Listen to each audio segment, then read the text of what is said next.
Nate, how you doing, man? I'm doing well, sir. How about yourself? You know, you know what? I'm good. I'm good to answer the question. Mm-hmm.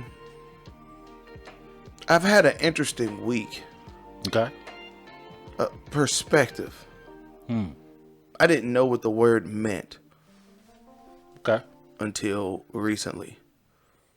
Enlighten us, man. Tell us all what it means. Man.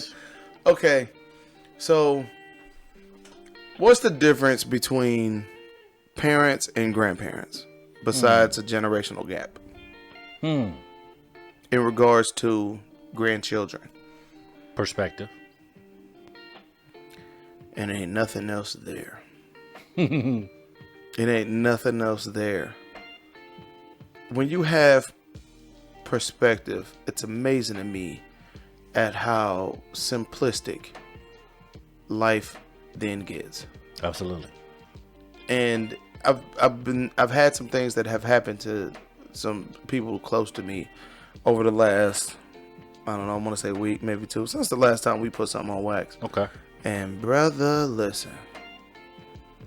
One of them, huh? Man, listen, perspective, y'all. If you are in the area of somebody who is somewhere between 20 to 30 years older than you, and they have the ability to talk, you should shut up and listen. Please, do yourself a favor. Right. Now, as always, question the source. Because everybody talking don't always got something to say. True. But if the source has credentials, Okay. if there's 3 generations of people that all look up and respect them, if there's a job that's still paying all of their bills, even though they no longer work there, if there's a house that you have always been able to go to and receive food and shelter, then you need to shut up and listen. Absolutely. Because they've got longevity. They've got longevity. Yeah. That's hard to come by. What? Yeah. I got a lot of people who never got the opportunity to go gray. Yeah. I got a lot of people Right. who never got the opportunity to celebrate 35 years, Right. 40 years, Right. 50 years. So if you're in the presence of somebody, like I said, question the source. For But sure. if you check their track record and that shit edge out, And question to understand. bruh, Question to understand. Question to understand. Try to understand. yep. Don't pretend to understand. There was a reason why when I was at home, my mother and my father would say things like, "Are you hungry? You sure you don't want nothing to eat? You need to eat. There's you got school. Yeah. There's this going on, and you need your strength and so on and so forth." And then y'all go over to my grandmama's house and she'd be like, "You hungry?" And I'd be like, "No." She'd be like, "Okay. Let me know when you are." And when I went in there and said, "Grandma, I'm hungry," she said, "Okay." And then she cooked. And then I ate. The simplistic, Simple. the perspective that was is there's a lot of fights that parents are willing to fight for their kids. There are not a lot of fights that grandparents are willing to fight for their kids, or especially for their grandkids. Because at the end of the day, they know that, listen, if you do this, this, and this, you're going to turn out to be something like your mama or your daddy. Because they've seen it before. Because they've seen it before. Yeah. So when they come over and they be like, "Grandma, I want," they'd be like, "Get that baby whatever they want." Like, just give it to them. Just give it to them. It ain't no problem. It ain't going to never be a thing. It ain't going to never be an issue. Because as a grandparent, there are some things I wish I did differently with you, my child. And I see that they have some of the same tendencies that you had. Yep. And if I can do anything while I'm still breathing to shift that pattern. To correct these, what I feel like were mistakes. Right. Because realistically, man, we all just working with whatever we got in our toolbox. And a big part of adulting is forgiving mama and daddy for what they did not know. Ooh-wee. For what they did not know. You better talk about it. Just because you learned it at a certain age, whether it been young or been old, don't mean that your mama ever figured that out. That's right.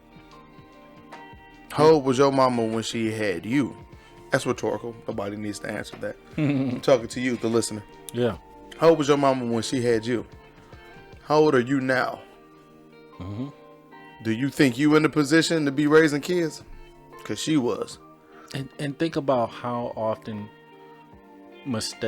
big mistakes are made with good intentions behind them.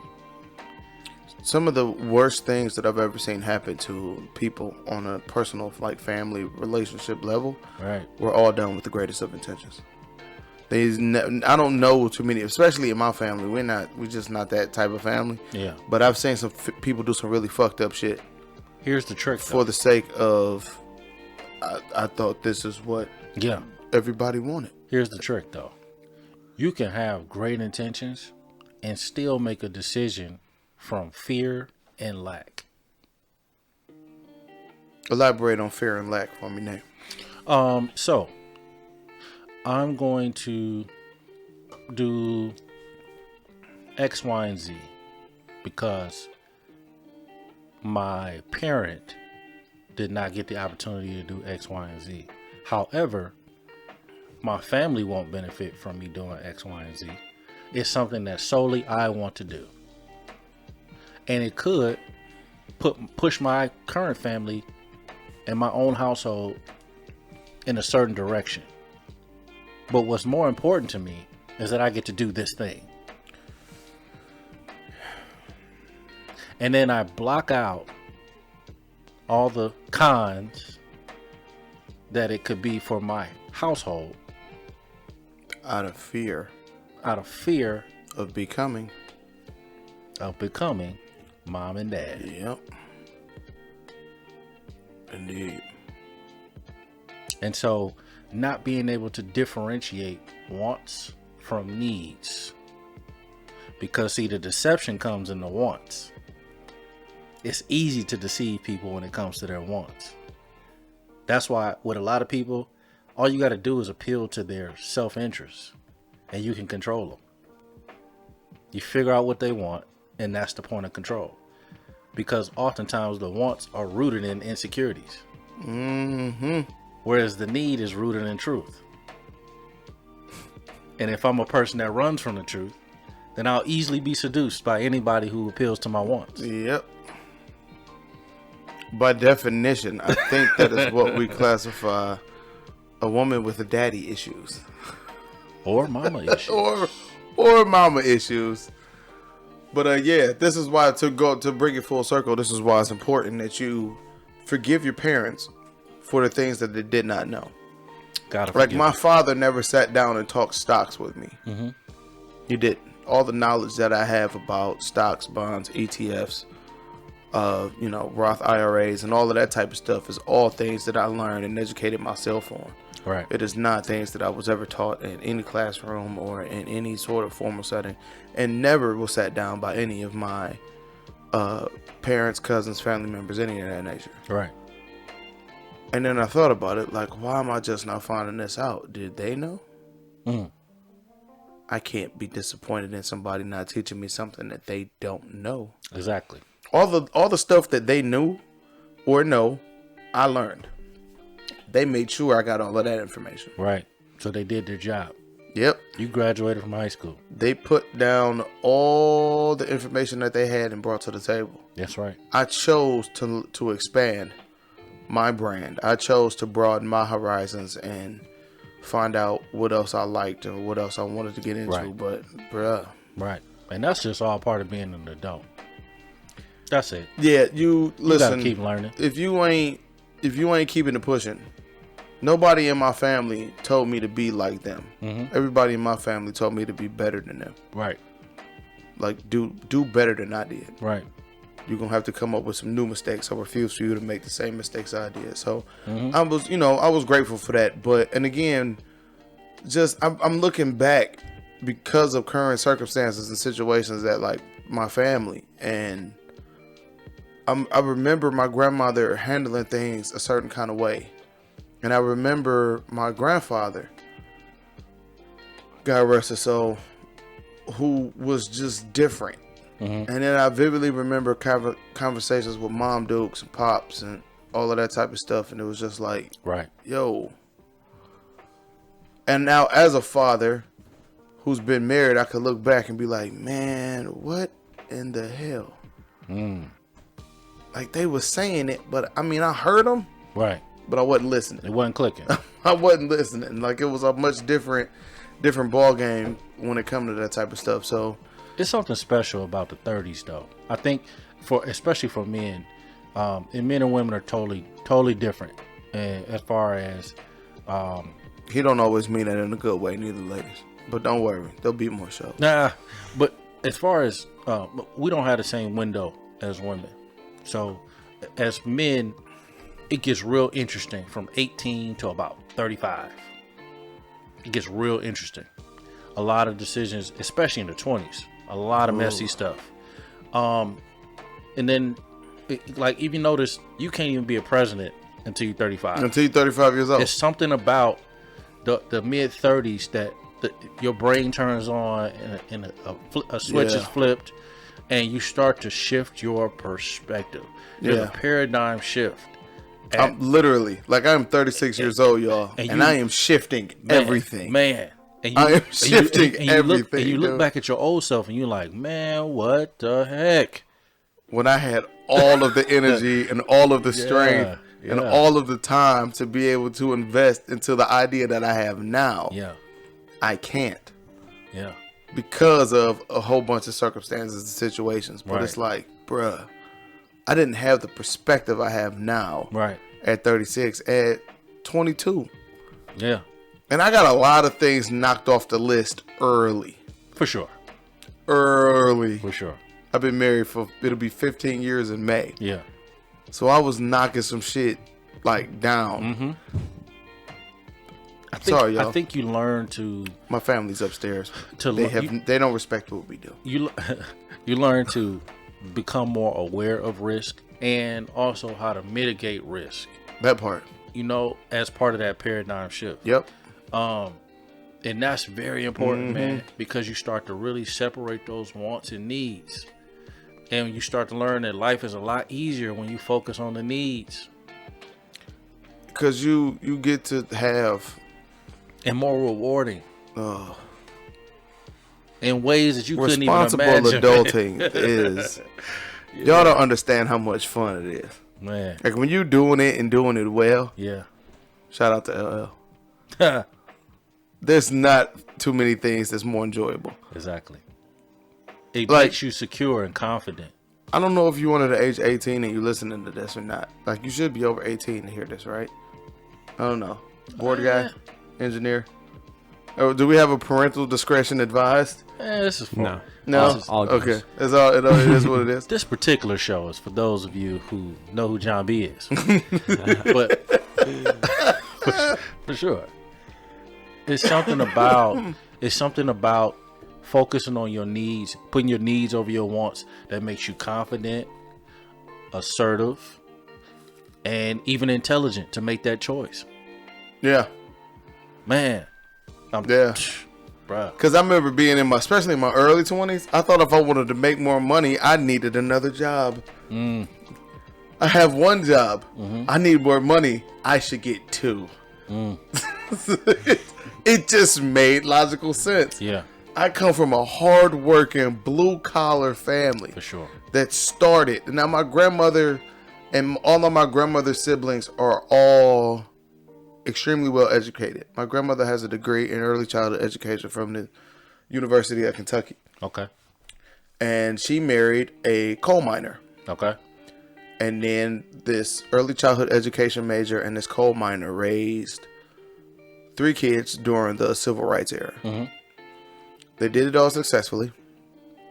And what happened is my grandfather taught my uncle and my father how to get up and go to work every day. Okay. Because that's what you needed to do. In that time period, in that time frame, in the 60s, and the 70s, and the 80s, when my father was learning how to become a man, that's what you did. Right.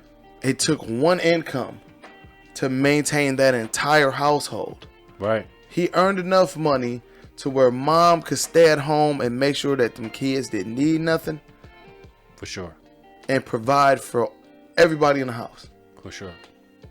Not only is that no longer the situation, but times have changed so much. Right. See, back then, women wasn't screaming for the stuff that they screaming for now. Right. My grandmother was content and was doing a phenomenal job at raising 3 generations of us. And again, our parents was always there. They was always around. Right, my aunt and uncle and so on and so forth. Right. And Sound like your grandmother was the true definition of a strong woman. my grandmother is the true definition of a small woman. The definition of a Strong woman. Keeping the family together. She tell you stories about when the house she was in didn't have electricity. When there was an outhouse out back. When the house that they grew up in had 4 rooms. A living room, a dining room, a kitchen, and a bedroom. What? And they wasn't sleeping in the bedroom. So y'all gonna figure this shit out in the living room and the dining room. You mean your grandmother didn't abandon your grandfather at the first sight of problems? My grandmother was Issues? next to the bed when my grandfather passed away. Okay. That's what I'm talking Period. about. Where is that at Where is that at? today?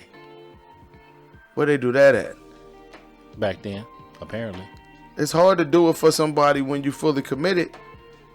When you standing up, when you sitting down with them, when you live and breathe with them, you can't do it for them and do it for the gram. That's why You got to choose. the weakest link is always the person that's the least committed to the process. That part. That's the weakest link. The person who puts their wants over their needs. Over their needs. That's the weakest link. Bruh. That's the weakest link. Yep. And if you can appeal to that self-interest, it's an excellent business model. But They it's don't but it's a have- crappy thing to do. To bring it full circle, people, because we like to do that around here. If you dating somebody that doesn't have the perspective needed for you to be able to follow your goals and chase your dreams, Delayed gratification. get out now. Run. Because it ain't going nowhere. I promise. It don't. It don't go nowhere. And there's a whole bunch of things that are factors into this, and on their own personal goals and things of that nature. But there's some things that you're gonna need, men, to be a successful man, and women. There's some things you're gonna need to be a successful woman. Behind every great man is what? A great woman. It sounds like your grandmother was emotionally intelligent. Is emotionally intelligent. Yep. Had delayed gratification to stick with her man through the process. Because times was rough. And it was so effective that you were able to talk about it today. That's called legacy. Yeah. That's what it is. That's what she was building. That's what she successfully built. And I challenge you as a listener to build it while you fly it. To question your own legacy. Indeed. To ask yourself, what have I done? What am I doing? And what am I going to do? Indeed. What do you stand for? Yep. Where do you hang your hat? What can people, if you ask 5 people around you, what's my best quality? What would they say? Would they say you're a compassionate, loyal person who I know I can count on? Or would they say you twerk better than anybody and you can make a mean ass Long Island? And what can I bring to this current situation that I haven't already given away previously? He talking about ass. If there was a mic to drop, That's what he talking about. I would. You keep giving it away. You give it away if you want to. And if you keep giving it away, somebody gonna take it. And they gonna entertain you for some amount of time. Whatever they have plenty of, they'll share with you. Whatever they don't have plenty of, you will not be entitled to in any shape, form, or fashion. And along with your body, hope. Goes right along with it. How many of you can offer hope to your current situation? Yep. Because you weren't burnt out from past situations. Somewhere, listen. Ladies, ask yourself this. There's some questions that you can always ask yourself, not anybody, yourself, the men or man that you are entertaining, he fucks with you if a couple of things happen. First and foremost, like I said, if he has a lot of it, he's gonna share it. If getting money is what he does, no matter how he gets it, if he got it, he gonna give you some of that. That ain't nothing to him. Indeed. If he has a situation where his money is being provided to him and it does not occupy his time, he'll give you his time. Indeed. He got plenty of it. Indeed. Which is more important than his money. Which is more important than his money, hands down. Whatever your man has a lot of, he's more than willing to share. And what most men traditionally do is find a woman who needs what you have a lot of. Indeed. If I got a lot of money and I got a woman over here who just needs money, come with me. And you're going to do everything that I tell you to do, because otherwise, all of this shit going to stop. Yeah. Looks is important, but what supersedes looks is emotional availability and cooperation. Yes, indeed. There's another that word. Cooperation part is the part that I'm agreeing with, because listen, bro. Looks looks mean damn near nothing. Especially when they fade away. What? Fade away? You talking about wake up in the morning and your looks done faded away? When you go from an 8 to an 18. Man, listen. Take that fine chick you seen on Instagram, dip her in hot water, and then see what she look like.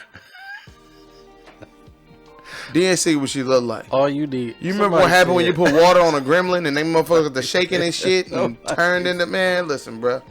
I ain't bullshitting with y'all. This guy said, he said he could ride with a black woman with a water gun. Yeah, you could.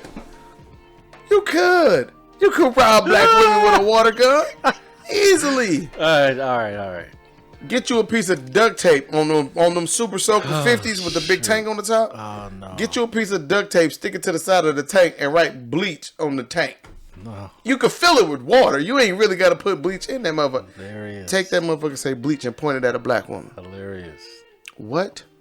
Hilarious. Bruh, listen. They be wrong. We need to get our...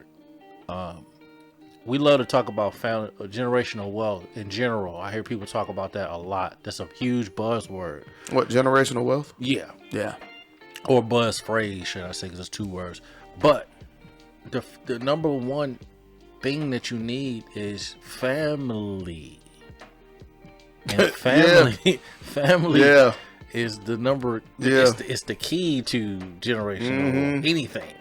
You're sitting over here, and I don't want to hit curves, I don't want to pass judgment, because I'm just not trying to. But listen, I'm not going to sit here and say I'm not giving the whole situation, the circumstances, the side eye. Yeah. When you got 3 baby daddies and 4 kids, and you preaching generational wealth, man, who gonna get it? Exactly. How you gonna determine? Yeah. What you passing down? Yeah. Well, you need a family. Yeah. Okay? And understand something, y'all. Most of the businesses that you know and love and support and go through, all of them is last names. I seen an Instagram video about it, but this was something that me and my family been talking about for a long time. Hewitt Packard. You name it. Mm-hmm. You name it. The Dodge brothers was brothers that made cars. I did the research, man. Come on, man. What I found was that 20% of the men have 60 to 80% of the kids. Say that again for the people that's... 20% of the men are having 60 to 80% of the children. Because what you'll find is that with the top 20% of men that women chase after, typically, they got baby mama number 1, baby mama number 2, baby mama number 3. Now, my thing is, what is going on, not only just with a man, because of course he wants to spread his seed to a certain degree on an animal level, but what happens in a woman's mind to say, okay, gonna be baby mama number 2, baby mama number 3, baby mama number 4.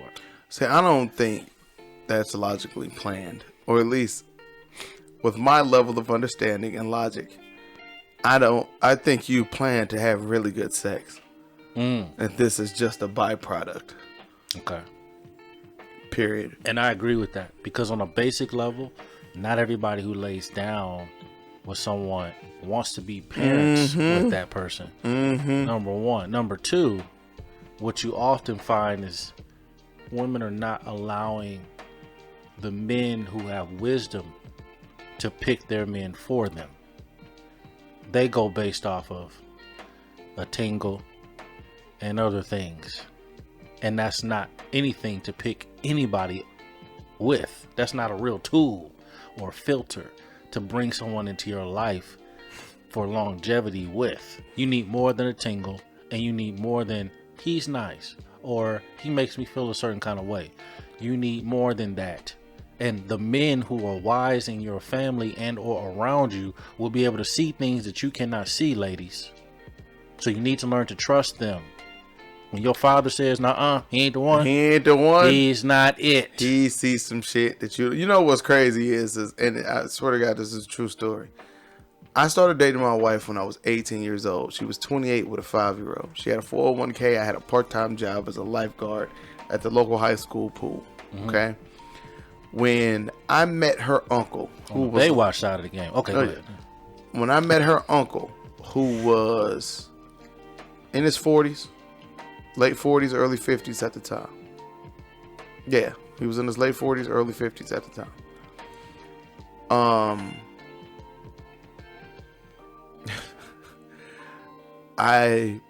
She was driving. Okay. Because I swear to God, I didn't have my license yet. I was in her car. She was driving. We had went to her grandmama's house and her uncle was there. And she said, "Hey, Uncle Eric, how you doing?" And I immediately perked up. This was before you could just be scrolling your phone. This was, right. You might have had a MySpace page back then. That might have been about it. You were just in your top 5, but you needed a laptop to do that shit. Bro. So, okay. You're making us feel old. So she says, "Hey, Uncle Eric, how you doing?"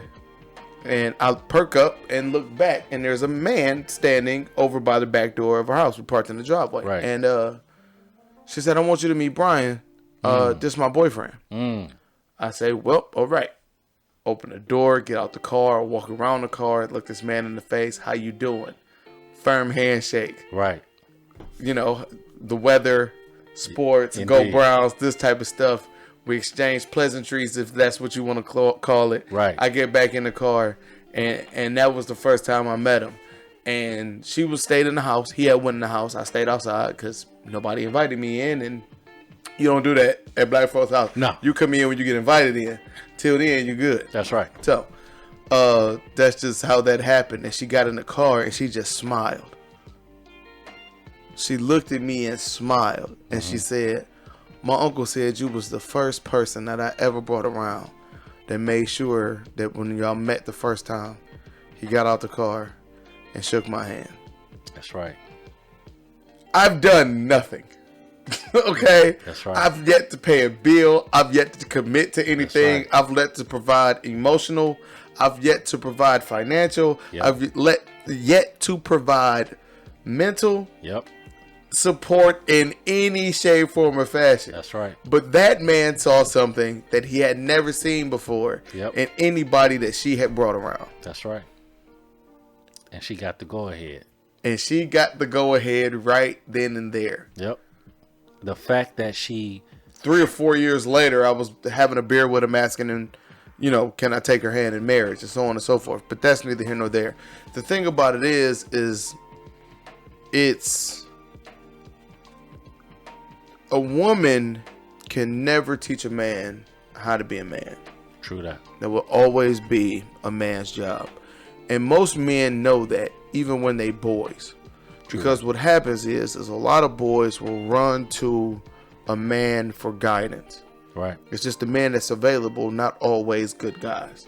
Right. Sometimes they end up being, you know, neighborhood dope boys. Sometimes they actually moving some real weight out here. Right. You know, they're just not a good guy. So which is why it's up to the men who have these children to be a part of that whole situation. But it's difficult because men traditionally at early ages have yet to come into any sort of real stride as far as mentally, as far as financially, or anything of that nature. So what happens is you choose the wrong woman to have a baby with. For sure. And now she's using the child that you want nothing more to raise as a pawn or a chess piece, or because you two can't figure out how to make your relationships work because neither one of y'all have perspective. Right. Because neither one of y'all have the patience. Right. Because neither one of y'all have the communication skills needed Right. to be in a successful relationship. Right. And the only person who's really struggling through all of this, because don't get me wrong, y'all struggling too. The only person who really struggles through this whole situation is the kid that y'all had. That's right. That, as we said, to bring it back full circle. That's right. Y'all didn't want to have. Y'all just was having really good sex. And then this happened. Love has prerequisites, and people do not like to talk about the prerequisites of love. That is duty and respect. If you do not have duty and respect, you do not have the prerequisites. You don't have the prereqs. For love. You are not pre-approved to be in this relationship. No. You're not. No. I had a friend of mine tell me once, he was like, I'm a writer, I work, I have all kinds of other business plans and ideas that I have going all at the same time. Mm-hmm. I own my own publishing company. Mm-hmm. And he said, if you could pay me $32,000 a year to give people licenses to have kids, I'd do that job in a heartbeat.